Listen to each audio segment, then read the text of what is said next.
All right, there are a lot of steps to actually closing a real estate transaction. So we're going to talk about in this video what actually happens in a real estate deal. Let me walk you through something that completely changed the way that I looked at this business. There was a group of realtors in Florida that sat down and they mapped out everything that actually happens in a real estate transaction, from the moment where you first meet a seller all the way to closing. And what they came up with was over 180 steps, over 180 individual things that need to happen for one deal to close. And some of those steps happen multiple times.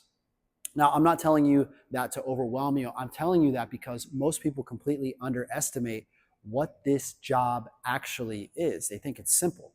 They think you just list the house, put it online, and wait for a buyer. And then you get paid thousands of dollars.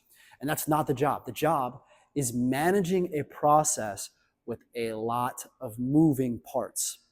Before you even list the home, you're going to be researching the property, pulling comps, analyzing the market, figuring out pricing, and building a strategy. Then, at the listing appointment, you're presenting the market and explaining pricing.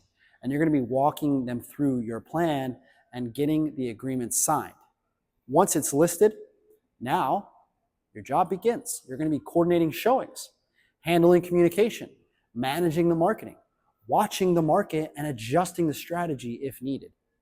Then, once you finally get an offer, now you're reviewing contracts, explaining the terms, negotiating on behalf of your clients, making sure that the deal actually makes sense.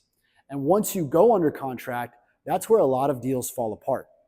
Now, you're dealing with inspections, appraisals, lenders, deadlines, repairs, and honestly, a lot of back and forth between multiple people.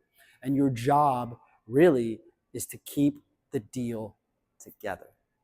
Then, if you're lucky, you get to closing. And even there, you're reviewing numbers, coordinating with title, making sure everything is correct, and solving last-minute issues because something always comes up.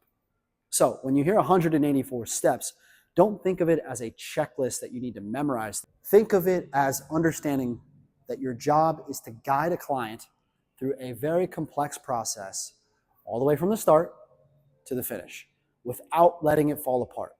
That's what a real estate agent actually does.